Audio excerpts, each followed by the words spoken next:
श्री गुरुभ्यो नमः. गुरु राघवेंद्राय नमः. नमस्कार.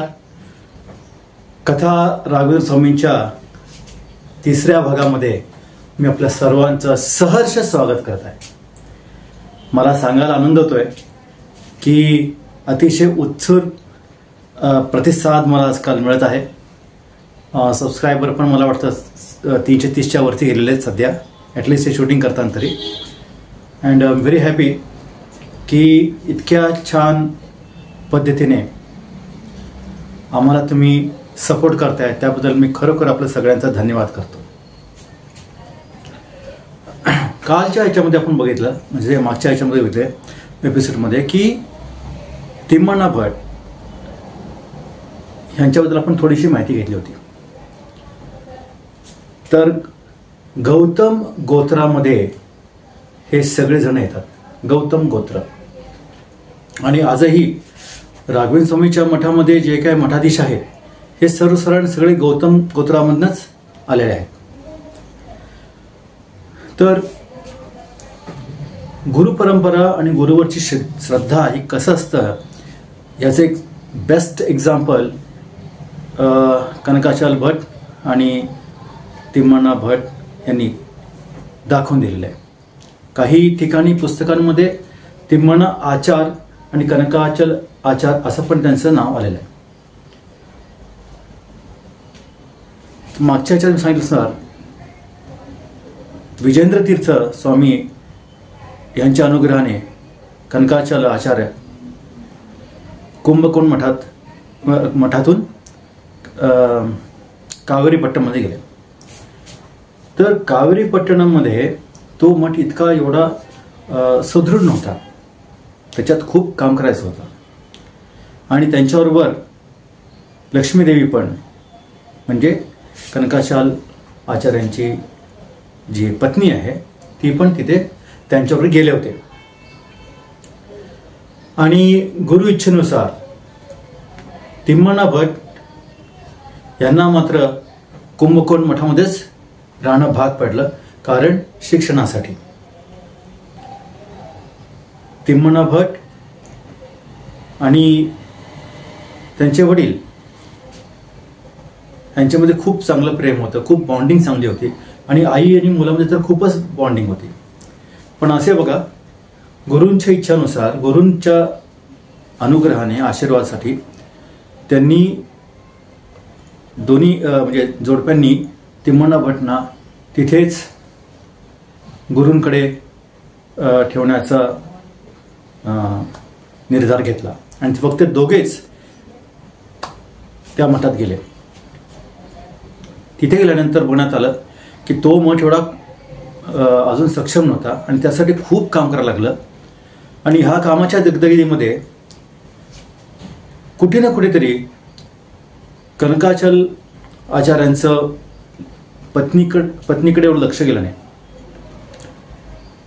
त्यांना फक्त एकच होतं की त्यांनी गुरूंना एक वचन दिलं होतं की तो मठ जो आहे तो मठ मी त्याचा उद्धार करीन, तो त्या मठाला पण मी, त्या शाखेला पण मी पुढे आणेन. दिवसेंदिवस चालले होते. आणि याच दरम्यानमध्ये कुंभकोण मठाला जो राजा सगळं म्हणजे त्यांचं खर्च हे सगळं बघत होते, तर त्या राजाच्या राज्यात एक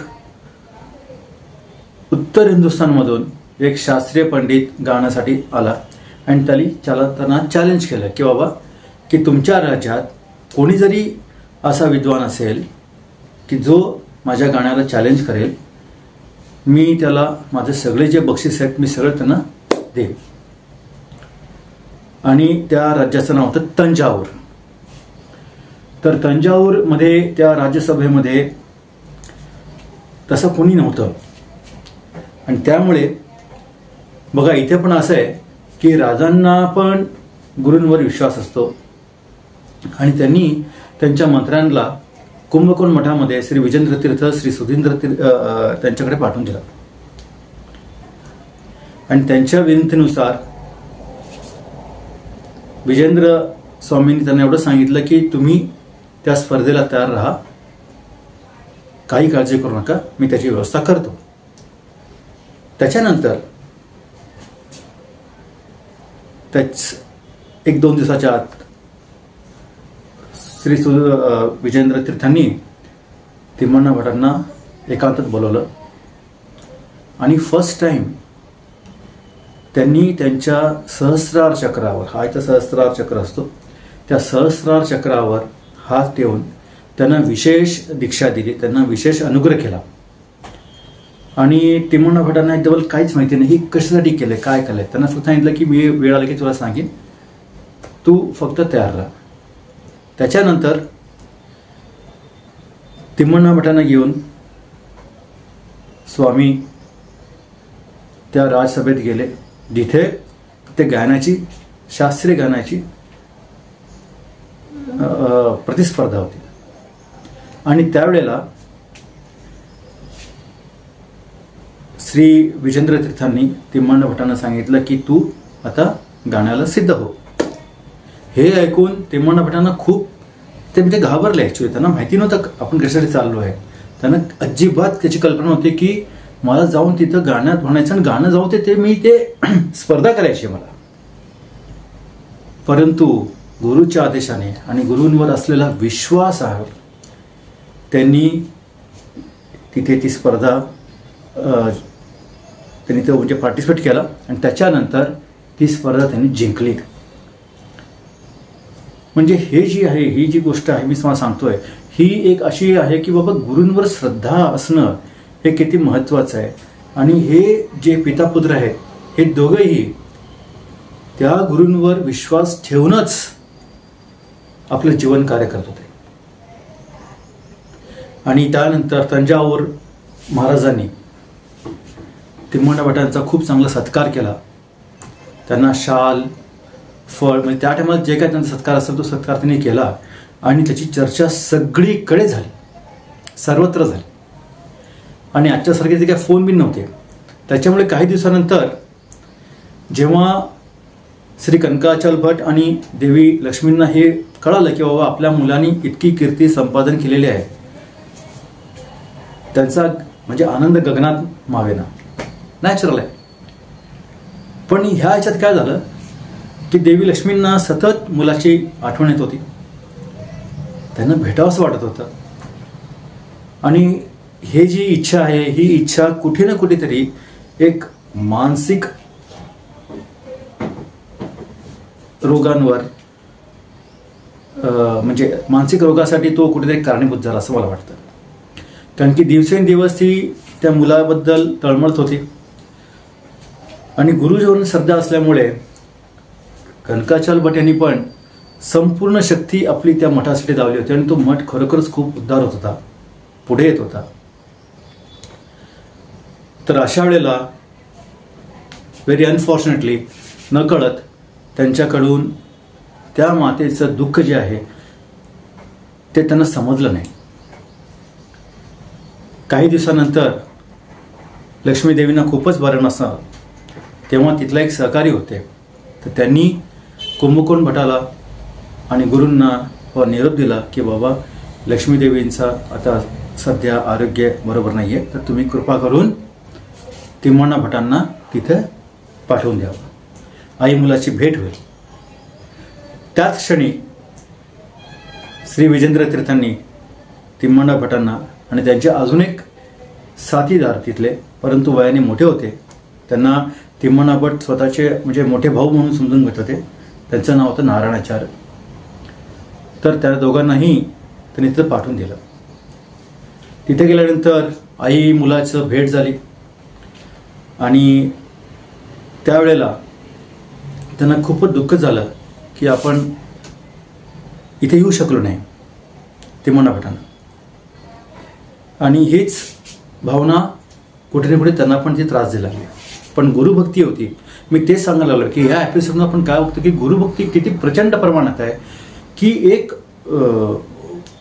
फॅमिलीची जे काय एक संतोष मिळतो आपल्याला किंवा आनंदासाठी आपण झटतो, तो आनंद त्या गुरुभक्तीमध्ये त्यांनी कोणी बघितला नाही,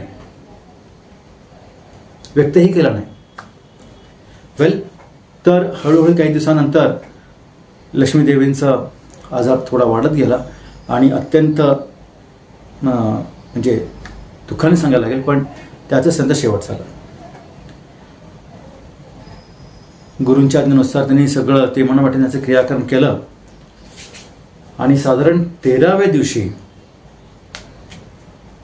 श्री कनकाचाल भटाने पण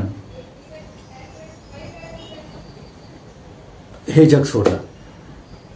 त्यांना ते दुःख सहन झालं नाही की बाबा माझ्या बायकोचा जो त्रास होता, मानसिक त्रास होता, मला उलगडा झाला नाही. तर त्या दुःखातच त्यांनीही आपला प्राणत्याग केला.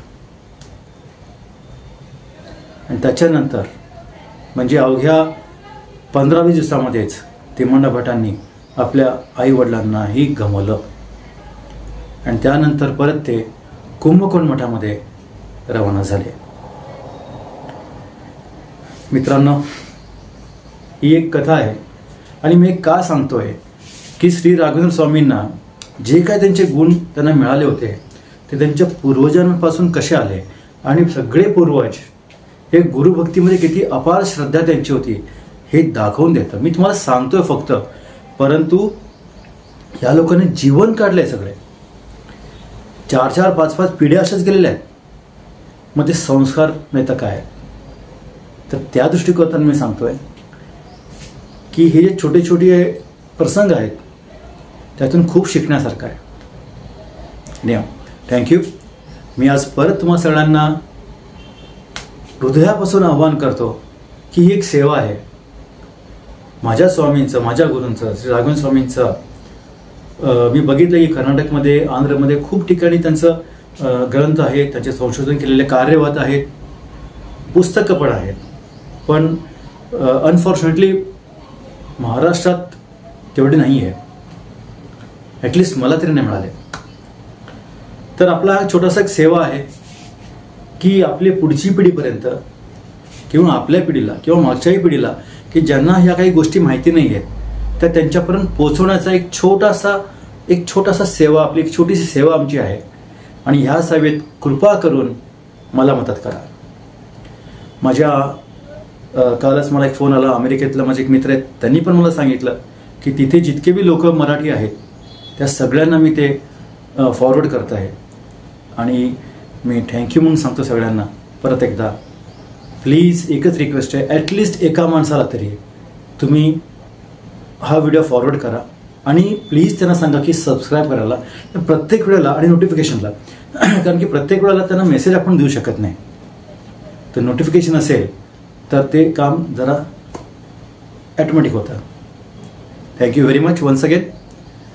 माझ्याबरोबर राहण्यासाठी मी आपला अतिशय ऋणी आहे. स्वस्थ राहा. थँक्यू. नमस्कार.